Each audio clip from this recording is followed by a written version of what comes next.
Hey, this is my 1993 RX-7 FD, and this is my build thread. Um, I'm Joel, and this is not my attempt to become a YouTuber. Absolutely not. And I simply want to document the process in how I'm going to be building this car and helping others and also asking for help. I used to love going on car specific forums such as like Nico Club, Super Forums, AZ240SX, near and dear to me. And I used to love following build threads from start to completion, and I would learn so much. I would also document process on previous builds and help others. And I missed that. Forums started to die, and I think it's partly due to social media and people transitioning over to Facebook, but that's not a good platform for that sense of community I want. And a lot of the build threads I follow nowadays are on YouTube because it follows a linear path from start to finish. But as I mentioned, this is not going to be one of those things where I'm trying to be a YouTuber. I simply just want to do this for myself to reflect back on this build and help others that might have a similar build or might motivate them to do a certain thing. Or simply if I'm doing something wrong or if I'm stuck, this is my way to document that process and ask for help. So it's going to be clear, it's going to be concise, straight to the point, no filibustering, no vlogs. So if you want to stick through it, you know where to find it. And let's talk about the car. I picked this car up from Zilvia.net. It was a posting on there, and it was out in Oklahoma. I'm located in Phoenix, Arizona. And I was looking for an FD for a while. It's a car I've always wanted. It's just small, beautiful lines, and it's as much of a go-kart for a full-size car as it can be. And I wish I would have started this build thread sooner so I could document the process of tearing into it. But I think this is a decent starting point. But I wanted a couple of things. I wanted a super clean, straight body, no dents, no major imperfections. I just wanted something that was completely stock for the most part and something I could build off of. And I originally wanted a rotary. That's a new platform. I've never worked on it. I'm typically an LS and JZ guy. And I made a really hard attempt to keep the rotary. It was complete in driving when I bought the car, but it had low compression on a fresh build. So after negotiating with the guy, I essentially decided to come out, check out the car, ran and drove fine, but again, it had that low compression issue. And everyone I talked to in the rotary community would say on a fresh build, compression might be an issue, and it'll build up compression as it's breaking in. So I essentially took a gamble. I buy this car, and then I figure out, is it going to be good or not? The engine's actually sitting in here. Here, let me go ahead and open this up. So the compression was really bad. I don't remember the numbers. I'll post it up. But after tearing it apart, and there's a local rotary guy here and goes by the name of Caesar, go-to guy for probably a lot of people in the United States. He's not on social media or anything like that, so it's only for the people that are in the know. And I only knew him because of a couple friends that are in the rotary community here locally.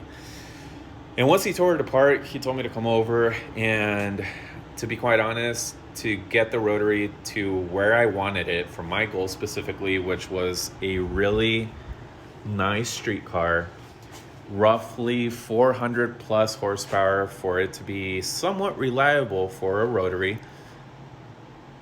Based off of the parts that this engine and the damage it had, it was going to cost about $6,000 to rebuild And mind you, this again is a rotary. So that's when I made the decision to scrap it. What I didn't want to do was toss an LS into it, but I have it sitting right there. Previous drift car, I'll post some pictures and stuff. I put it together, got the car running, built this from scratch, and I just got over drifting. I think just life priorities hit, and you just want to essentially, not have too many things to worry about. So I just want one car to build. And I decided that this was going to be it, and I parted out the drift car. So now I have the drivetrain left over. It's a 5.3 stock build, stock rotating assembly, but it does have a GM ASA cam, which is just a little beefier cam, nothing too crazy, and ARP everything. I also had the guy put in some 550 Beehive valve springs, and as well as a mild port and polish with slight gap in the rings. I don't remember the specs on it, but the idea was to eventually toss a turbo on this and have it hold some okay power. So now it's just sitting here, and I have a T56 to go along with it. And let me show you the swap kit. Lighting's horrible in here, but I've been waiting months for this kit. It's from Ronin Speedworks, and it's essentially the Tech 2, the Sandberg kit replacement. Sandberg doesn't make kits anymore. Ronin kind of took that over, and they had a mishap, so they designed their own kit, which is now this. Hey, buddy. I'll talk about this more in detail as I'm putting it in, but for the meantime, it's about prepping the engine bay. But this is a super well designed and thought out kit. Eliminates a lot of the bumpier issues that the FDs come with. It's a complete subframe replacement with the LS pedestals. And actually, these mounts are welded in right now, but they will sell this as a modular kit where it's not welded and not powder coated for a fabricator if in case you wanted to drop in any other engine. Because this is the front of the subframe right here, that is where the power steering rack would go. You have all that space open for any type of engine oil pan configuration to drop into the FD. And a very popular choice, which they're still designing, is going to be the 2J. And so they're essentially just going to redo the engine pedestals to match to a 2J rather than an LS. So again, there may be more info. I'll link the information to this kit and the thread on them designing this kit in the description.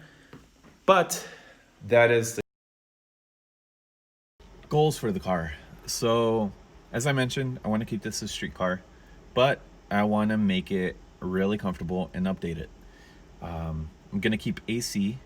I'm going to keep my heater. Even though I live in Arizona, there's no need for it. And as far as power goes, the LS NA made mid 300s to the wheels on the SE I had it in. I'm going to slap a turbo on it right off the get-go, because if I don't do it now, I'm just not going to do it. So, but I'm not trying to go all out in the very beginning. I'm trying to probably be 400-500 horsepower. Should be very easy with that motor, and build up from there as the car progresses and as I progress with the car. I want to enjoy it. It only weighs about 2,800 pounds, so there's no need for all this crazy amount of power right out of the gates. I want this to be something I can cruise with, I can take long distance trips with. I'm not afraid to put miles on it or drive it in traffic. So that's the goal, and I'm hoping this gets done over the next few months. So if you have any questions, let me know if there's anything specific that you want to learn more about. I'll dive deeper into it, but I want to keep these videos short, no more than 10 minutes. This is probably going to be one of the longer ones, just simply because I'm making an introduction on what I'm expecting to do with the car and what I'm trying to do with this YouTube thing. But everything else is going to be dedicated to mostly technical info, how things are done, what I'm purchasing, and go from there.